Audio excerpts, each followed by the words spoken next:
Obviamente, dada aí a extraordinariedade do dia, a pedidos da Amanda, né? Falei que eu não ia conseguir falar nada, mas acabei entrando aqui. No final a gente obedece, né? É o que nos cabe. Bom dia a todos vocês mais uma vez. Chega o meu cafezinho aqui, obrigado, dona Graça Fronjo. O que eu acho que podemos acrescentar, né? Bom, evidentemente, aí uma enorme aversão a risco nessa manhã, né? Com um bombardeio da Rússia à Ucrânia, a situação já vinha se escalando, né? Desde o reconhecimento aí por Putin das províncias separatistas, Donetsk e Lugansk. Ontem já havia tido um ataque cibernético importante na Ucrânia e hoje propriamente com bombardeio de várias cidades e locais na Ucrânia. Isso dispara aí a aversão a risco em âmbito global. As bolsas agora aqui, o Dow Jones Futuro cai 2,5%, o S&P Futuro 2,5%, o Nasdaq cai 3,10%. Na Europa, across the board, um banho de sangue caindo 5%, né? Obviamente, a gente vê uma grande incerteza, né? Você entra numa guerra, você entra num recrudescimento das tensões políticas de um jeito que você nunca sabe como você sai dela. Então, dado esse vácuo e essa enorme incerteza, a multiplicidade de cenários à frente, essa elevação, né, da dispersão de resultados possíveis, isso causa mais incerteza e, com isso, mais incerteza, obviamente, os investidores que são avessos a risco, ou seja, a essa enorme distribuição de resultados, acabam se alojando em ativos dos safe havens, né? Vamos para o flight to quality, a fuga para a qualidade.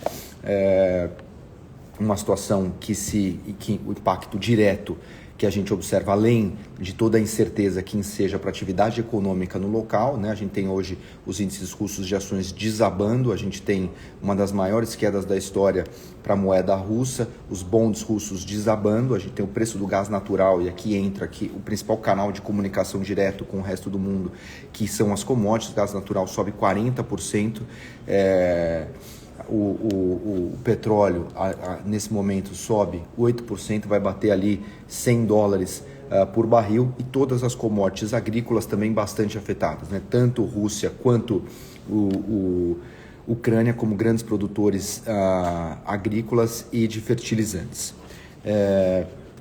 Esse é o primeiro canal de contágio, e é um canal de contágio importante porque quero lembrar vocês da Primavera Árabe, né? A Primavera Árabe começa por quê? Por um aumento de preço de alimentos, né? Já é um momento inflacionário importante, vindo de uma crise, ou seja, isso come renda disponível das pessoas, as camadas mais baixas que consomem em elementos em bens mais elementares aí boa parte da sua renda, ou seja, gasolina, comida, tudo isso subindo bastante de preço. Isso é um aumento significativo de renda disponível, sobretudo para as camadas mais baixas da população. Isso então eleva a pressão social e é mais um fator aí para lidar com isso. Então, esse é um primeiro fator importante, e o segundo, claro, o recrudescimento das condições de liquidez globais, né? E aqui a gente até vê uma espécie de puzzle, né, que a gente observa nesse momento, com essa forte alta das commodities. A despeito disso, né, com o petróleo subindo 8%, com o que está acontecendo com o commodity agrícola, o gás subindo 40%, ainda assim a gente vê hoje uma queda das taxas de juros de mercado, né? Os yields estão caindo, né? Ou seja, uma coisa traz inflação, que o mercado está dizendo, o mercado está trazendo inflação, mas mesmo assim os juros não estão subindo.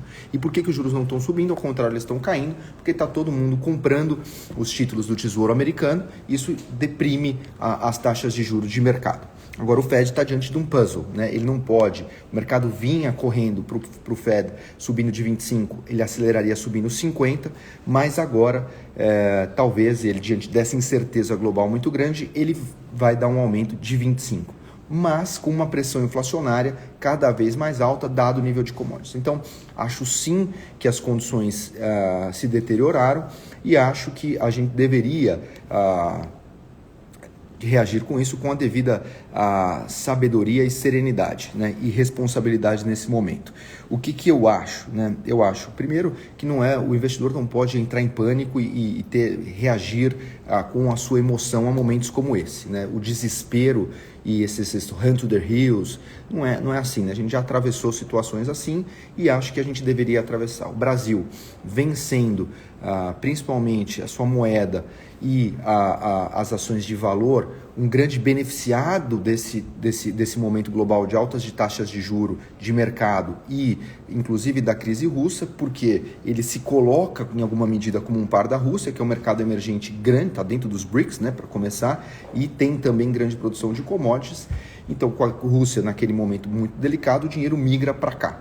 Né? Então o Brasil é tipicamente um value play, uma bolsa que estava barata e muito pesada em commodities e bancos.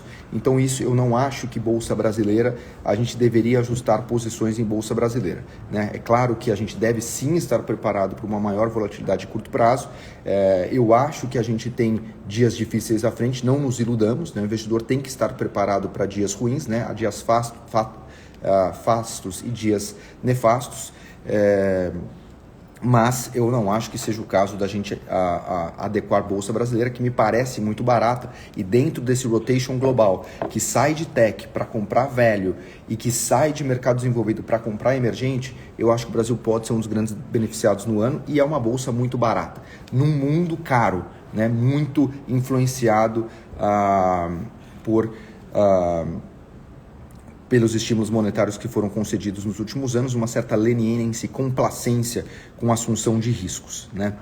Mas estejamos preparados para a volatilidade. O que eu mexeria eu acho que bolsa americana a gente poderia sim aí talvez fazer algum ajuste, né? E por quê? Justamente porque a gente deve conviver com essa incerteza e com a guerra não deve ser solucionada, né? Esse, pelo menos é o cenário base.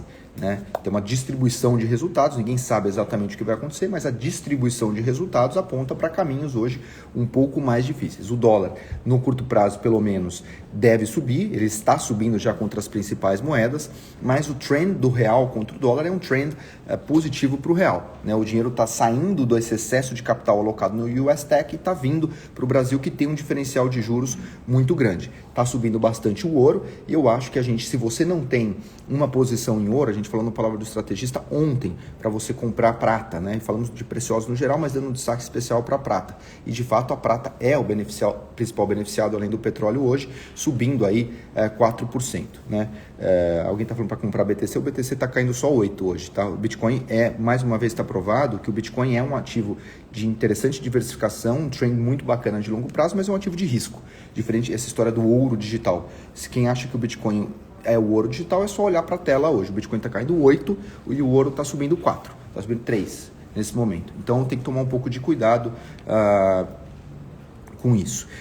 Então o que eu acho? Que na margem a gente poderia reduzir bolsa americana e comprar um pouquinho de ouro e se aproveitar desse dólar mais alto hoje, que deve subir hoje, e eventualmente se apropriar, se alojar um pouco na Selic e esperar um melhor momento para comprar a bolsa americana. Esse é o movimento que a gente está estudando para fazer aqui dentro e a bolsa brasileira continuo gostando, não ajustaria aqui, talvez ajustaria minha posição de risco lá fora. Essa seria a minha prescrição, mas com muita responsabilidade, sem desespero, sem pânico, sem run to the hills. É simplesmente uma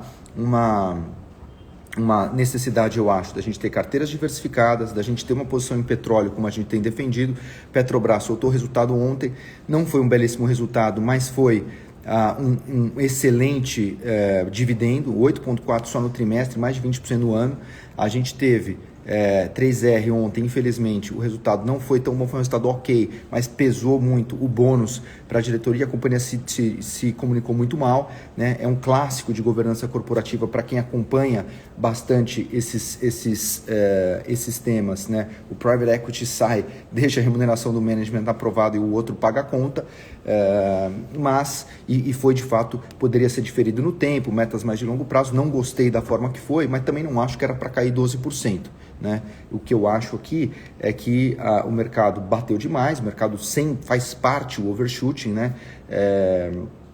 mas eu acho que 3R daria para a gente, de alguma maneira, entender com um pouco mais de serenidade o movimento, né? A companhia pegou 9 campos de petróleo, vai produzir 10 vezes mais barris de petróleo em 2 anos do que faz hoje, tem 200 pessoas naquele bônus, a companhia desalavancou pra caramba, diminuiu o lifting cost, então a gente tem que ter um pouco mais também de tentar compreender um pouco mais as questões. Então eu acho que 3R nesses níveis é muito, muito barata, mas não quero minimizar a notícia. Essa notícia do bônus foi ruim, acho que a empresa mandou mal sim, mas devemos cobrar a companhia por uma mensagem forte de que isso não vai acontecer. É a mais barata do setor e o petróleo está subindo aí 8% hoje, deveria sim se recuperar. Então, basicamente isso, acho importante termos petróleo, acho importante termos metais preciosos e acho importante termos algumas posições short em bolsa, como é Nubank, né? Ontem caiu 15% no Nubank, hoje está caindo aqui mais 5% no pré-market lá fora, e outras posições do que a gente chama do non-profitable tech, tá bom?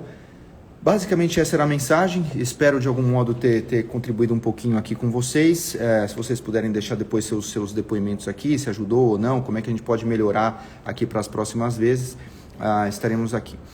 Um beijo muito carinhoso no coração de cada um de vocês, ótimos negócios e boa quinta-feira a todos.